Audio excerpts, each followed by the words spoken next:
Now's the time to talk about finishing up artwork. I'm hoping after you've spent some time in the True Colors art program, you've got piles of it and you're at that point where you're like, well, what do I do with it now? How do I finish it?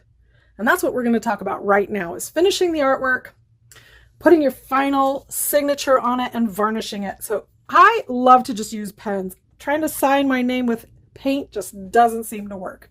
I'm not sure how Picasso did it, but he did. Posca pens are great. Any acrylic paint pen, perfect. I'd be careful with Sharpies because I don't know how archival they are. I have a little special signature that's my initials, and this swirl that's actually supposed to be a C. That's my own personal thing that I started doing half a dozen years ago. That's how I like to sign my piece. That needs to dry completely. I have to be honest with you, I'm not really loving that one.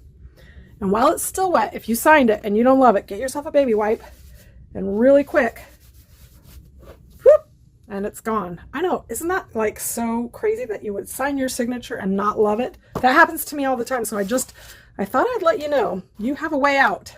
Instead, I might use, now it doesn't work with the gold ones, not usually. These are very permanent oil-based. However, I do love the look of the gold. See, perfect little signature on that. This piece has oil pastels. It's on paper. So the only thing I really need to do is mat it and put it behind glass. Or if I don't want to mat it, as long as there's a spacer between the glass and the paper so that the glass never is actually touching your artwork. And that's it. That one's ready to go. However, for a little added extra oomph, if you want to spray it with varnish or a fixative, totally fine, but you don't have to. It's on paper. And the way paper is usually displayed is behind glass. What about the rest of these pieces? I have canvas on board and some regular canvases here. This one still needs its signature, so I'm going to go ahead and do it. I love using colors that kind of blend in so it doesn't really stand out too much. On this piece here, I used Posca pens and acrylic paint. No oil pastels, nothing water soluble. I'm not really worried about any of it lifting up, so I don't need a fixative. On this piece, however, I have some oil pastels, and this one's like several years ago, like at least 2 years ago that I painted this one. So if I'm to rub with my finger, you can still see that oil pastel is still coming off.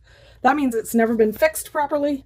So I think the best solution for this piece is to give it a good spray of this oil pastel fixative by Smelly. It's really going to make a difference in holding it all. How are we going to do that? Well, I'm going to spray it for you. I'm going to let you know, you just shake this up and you go outside. So let's take a look at spraying this outside. A couple more options for finishing and varnishing your work. I'm going to do two different ways. So I'm going to put this one aside for brush on.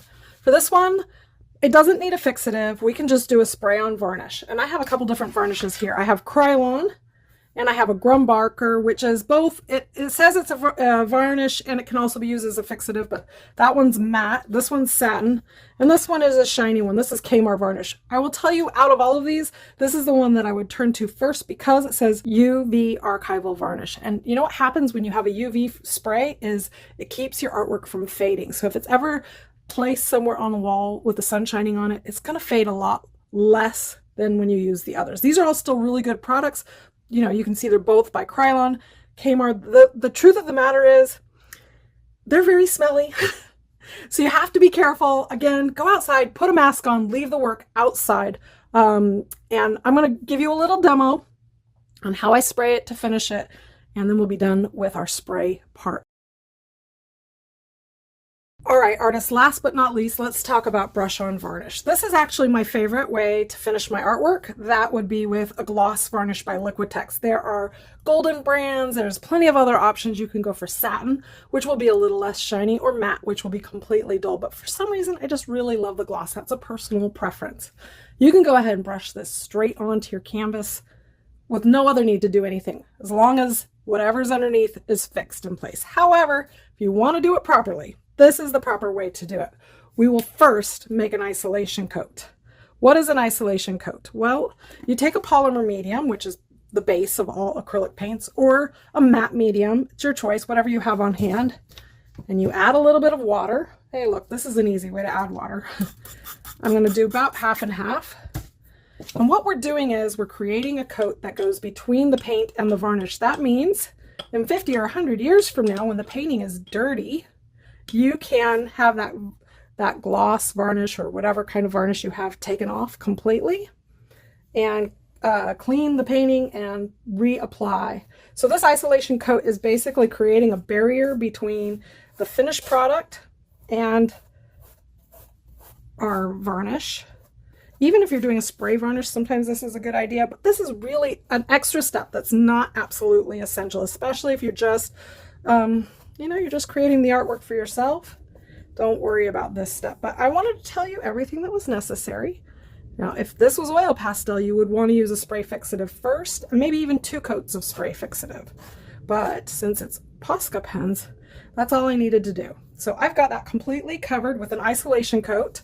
Sometimes you can pre-make this and put it in a little jar, or now Golden has even started making isolation coat and you can buy it pre-made, ready to go.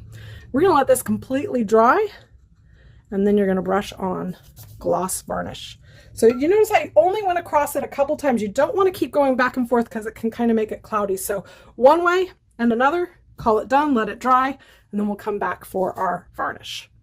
When your isolation coat is completely dry, like maybe even the next day, I highly recommend that it's 100% dry, because this next step, if it's not dry, you're going to ruin your painting, and I might know that from personal experience. But you want it completely dry because you don't want this reactivating that coat and making it all goopy. Really, that's what it comes down to.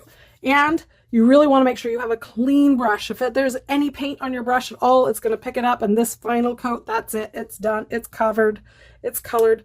But all I do is I pour a little bit on, and then I gently rub it back and forth, and make sure that you don't have any bits and pieces from the dried varnish. And I know you can't see me doing this, but I turn my head and I look at it at an angle, let that light shine on it so that I can make sure that I have brushed it over every bit. Slowly, if you're vigorously going back and forth like this, you're going to ruin the painting. There will be bubbles. It could turn cloudy. But if you just do it gently like that, get yourself a nice clean brush. So a little bit needs to be right here. And then set that aside and let it dry for a good 24 hours and don't touch it. That way you know this baby is sealed, signed, sealed, delivered, ready to go. All right? I hope this has been helpful for you to kind of understand how to finish up your artwork so that you can be ready to hang it, share it, show it, and present that work to the world. Thank you, artists.